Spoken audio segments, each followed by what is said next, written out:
मेरा नाम प्रिया है।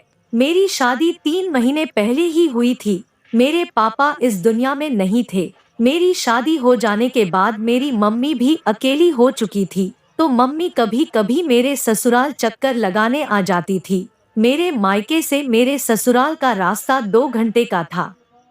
जब भी मेरी मम्मी मेरे पास आती तो खोई खोई रहती थी। मैंने पूछा भी था अपनी मम्मी से कि क्या बात है, तो उन्होंने इस बारे में मुझे कुछ कहा नहीं। मेरे पति की राशन की दुकान थी। मेरी मम्मी के घर के थोड़ी ही दूरी पर थी। मेरे पति सुबह दुकान पर जाते और शाम को घर पर आ जाते थे।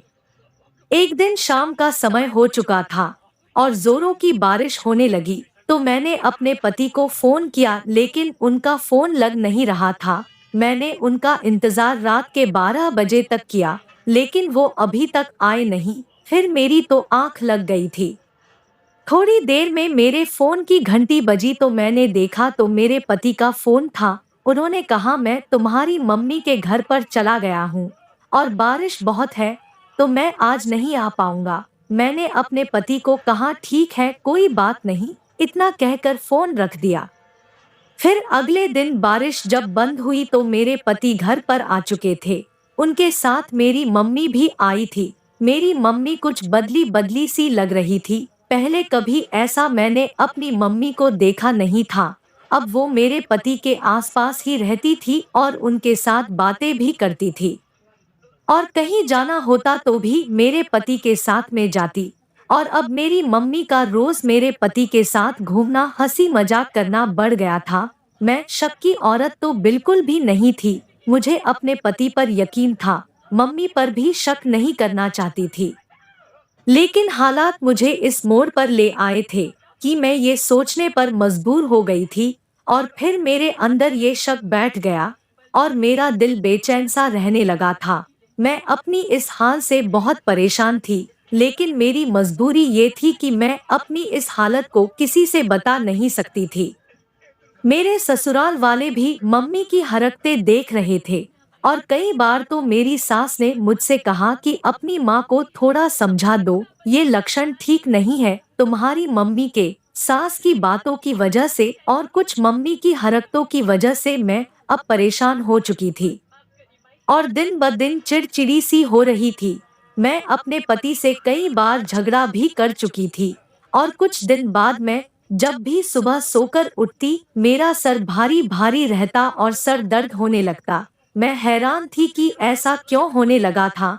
रात में जब मैं सोने के लिए लेटती तो एकदम नींद आ जाती और नींद भी इतनी तेज कि बता नहीं सकती। फिर मैंने अपना दिमाग लड़ाया और एक बात मुझे समझ में आई कि मेरे साथ कुछ अजीब हो रहा है, जो मुझे पता करना था।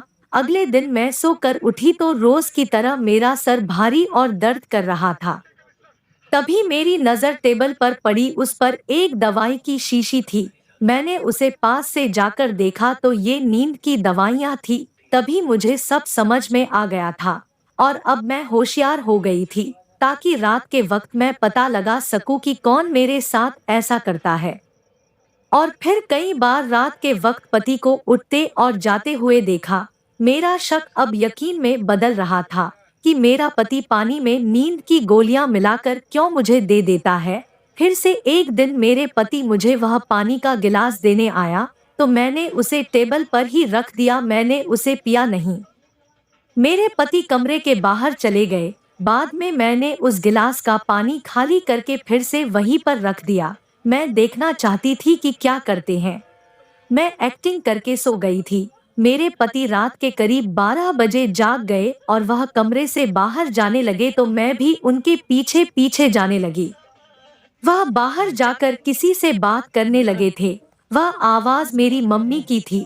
मैं सोच में पड़ गई कि मेरी मम्मी इतनी रात को क्या कर रही होगी। फिर थोड़ी देर में मेरे पति चुपके से घर से निकलकर बाइक स्टार्ट करते हैं और कहीं निकल जाते हैं। मैंने भी एक ऑटो वाले से लिफ्ट लिया और अपने पति का पीछा करने लगी। कुछ समय के बाद मेरे पति अपने ससुराल यानी कि मेरे मायके की तरफ जाने लगे। मेरा शक अब यकीन में बदलने लगा और वो मेरे घर पहुंच गए।